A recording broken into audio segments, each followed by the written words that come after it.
Nossas palavras, nossas energias, tudo que emerge do nosso ser influencia o universo.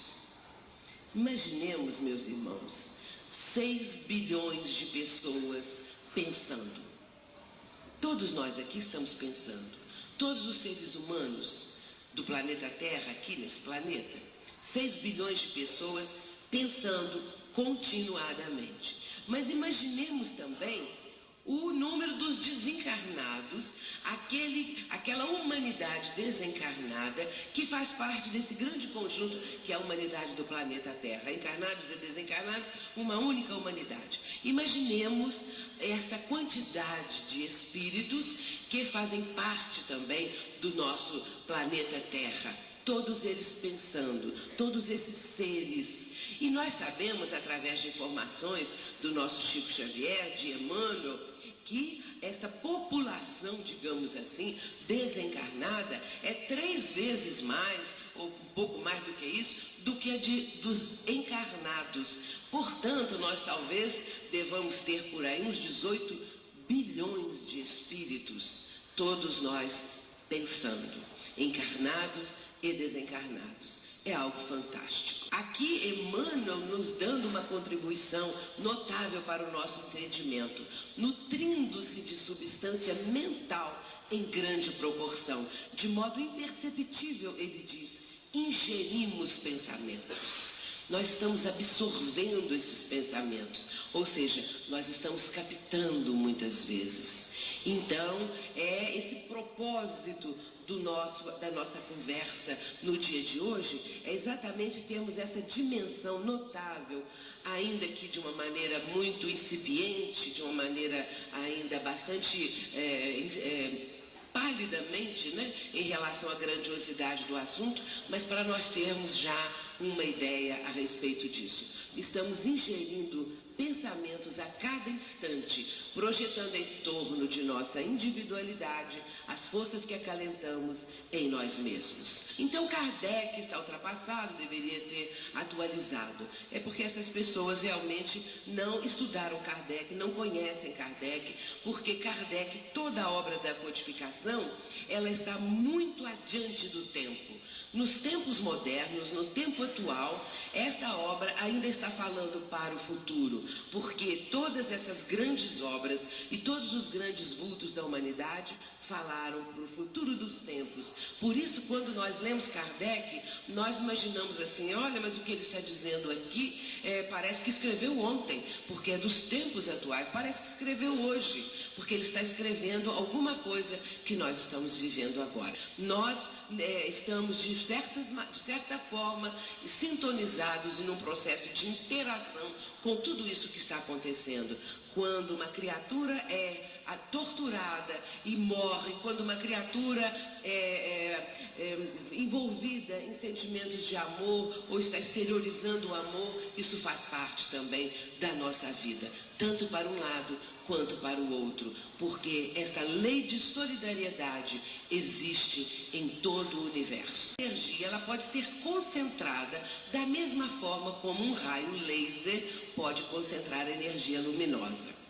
Nós já vimos, praticamente todos nós aqui, em filmes, em figuras, ou talvez, não sei se ao vivo, o que é um raio laser, enfocando um determinado ponto, uma determinada coisa, até aqui nessa lapiseirinha aqui. Então a gente vê essa energia luminosa sendo concentrada, projetada em determinado ponto.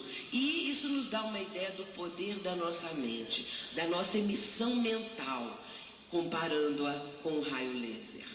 A dificuldade é grande no sentido de sintonizarmos com os espíritos superiores, com os bons espíritos, com os amigos espirituais, porque nosso pensamento é aquele pensamento que escapolha a todo instante e que não consegue se elevar, entrar numa faixa vibratória mais alta. Por isso é difícil a sintonia.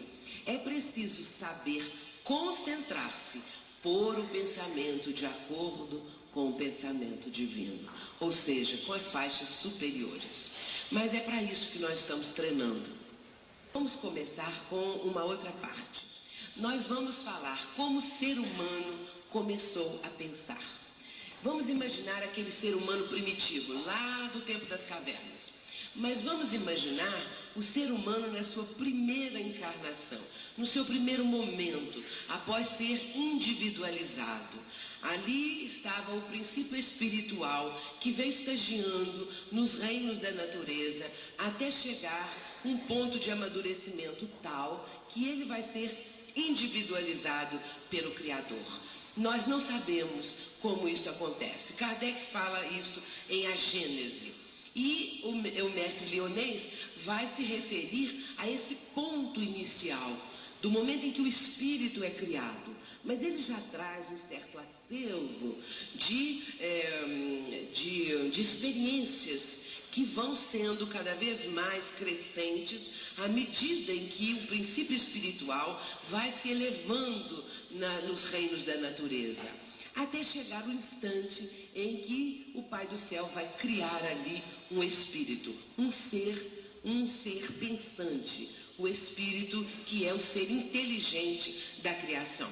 Naquele momento, então, este ser humano encarnando, fazendo a sua primeira trajetória evolutiva, seja no nosso planeta, seja num planeta ainda mais atrasado, no seu passo inicial, quando ele vai começar a sua trajetória, aquele ser primitivo ainda não conseguia expressar-se através de palavras. Quem nos informa isso é André Luiz, no livro Evolução Dois Mundos.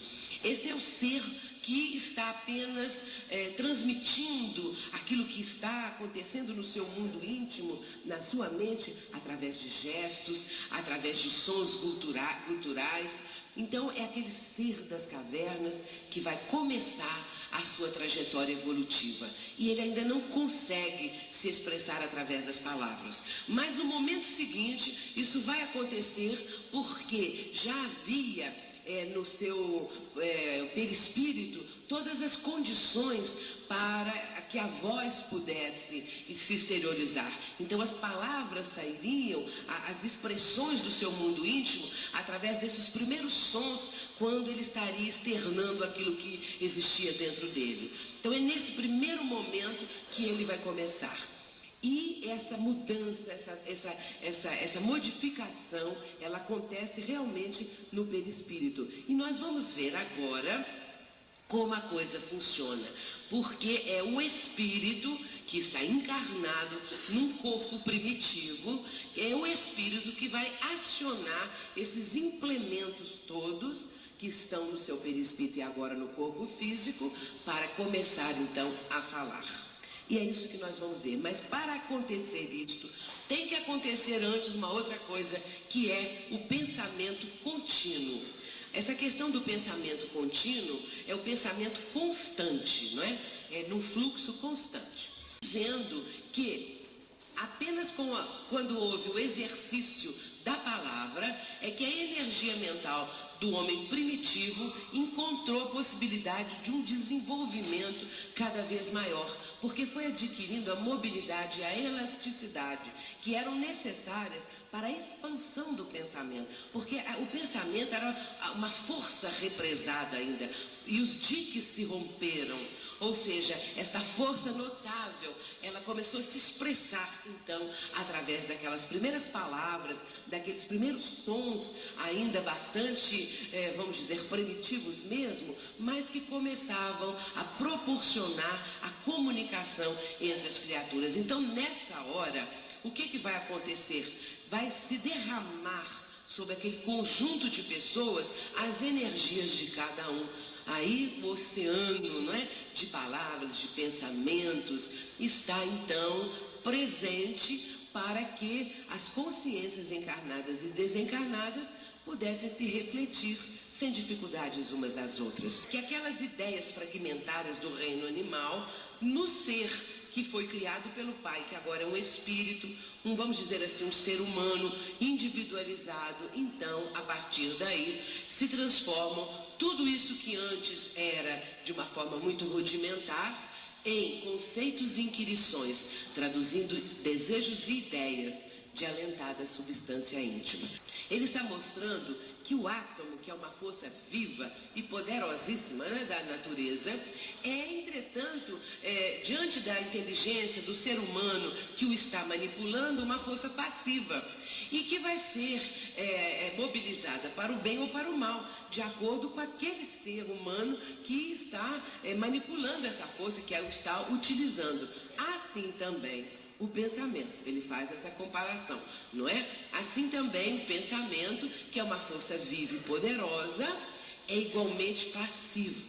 Perante o quê? Aí já vem uma coisa muito interessante que está sendo aduzida, que vai somar. Perante o sentimento, que lhe dá forma e natureza, para o bem ou para o mal. Porque o pensamento puro, ele é neutro.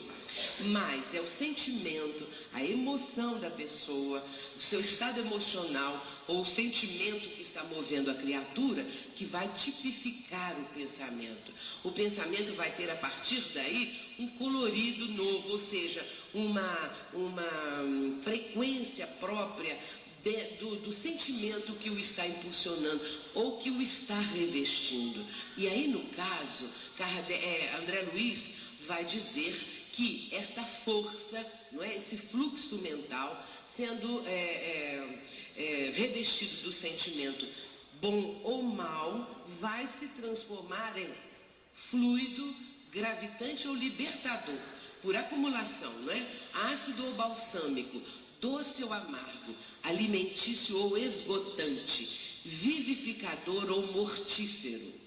E nessa hora, nós gostamos de fazer uma comparação com aquilo que está no livro A Gênese, capítulo 14, item 17, que eu trago até por escrito para não esquecer coisa alguma, quando Kardec vai falar acerca da qualidade dos fluidos. E ele vai dizer o seguinte, que os fluidos, quanto ao seu aspecto físico, eles podem ser excitantes, calmantes, irritantes, penetrantes, adstringentes, dulcificantes, tóxicos, reparadores, suporíficos e expulsivos. Então, aqui nesse momento, André Luiz está desdobrando isto, porque as qualidades dos fluidos que estamos emitindo, ou seja, dessa energia que parte da nossa mente, do nosso próprio eu, do nosso espírito, essas energias, por acumulação, porque nós estamos pensando continuadamente e de acordo com o sentimento que está revestindo o nosso pensamento, você gostou? que é o nosso propósito. Deixe seu like, inscreva-se no canal, acione o sininho. Quando o nosso pensamento é voltado apenas para nós mesmos, pensamentos egoísticos, esses pensamentos, esse fluido vai ficar gravitando em torno de nós. Ou libertador, porque um bom pensamento, um pensamento altruísta, ou um pensamento de teor positivo, esse pensamento liberta a criatura e ele também é libertado, digamos assim, porque ele é direcionado em direção à vida, enquanto que esse que gravita em torno de nós, que está nos circundando constantemente, esse é um fluido que aprisiona, que nos mantém em ideias fixas. Ácido ou balsâmico, doce ou amargo, de acordo com tudo isso que Kardec coloca para nós no livro A Gênese, capítulo 14, item 17. Muito bem, e ele diz aqui, e ele finaliza, vivificador ou mortífero. Nosso fluxo mental, essa nossa energia, que é como um raio laser, comparando, não é? Por analogia, pode, sendo direcionado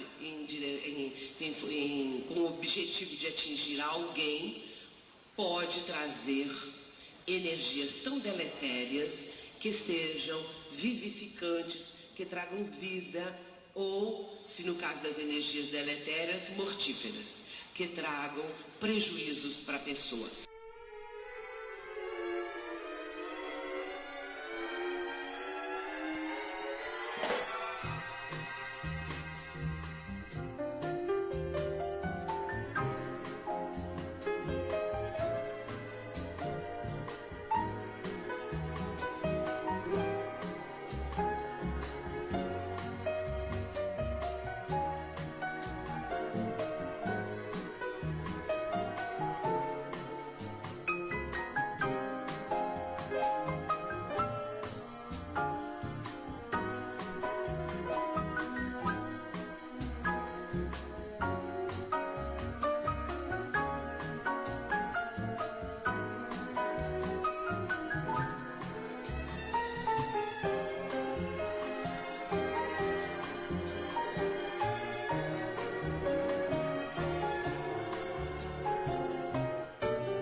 Você gostou?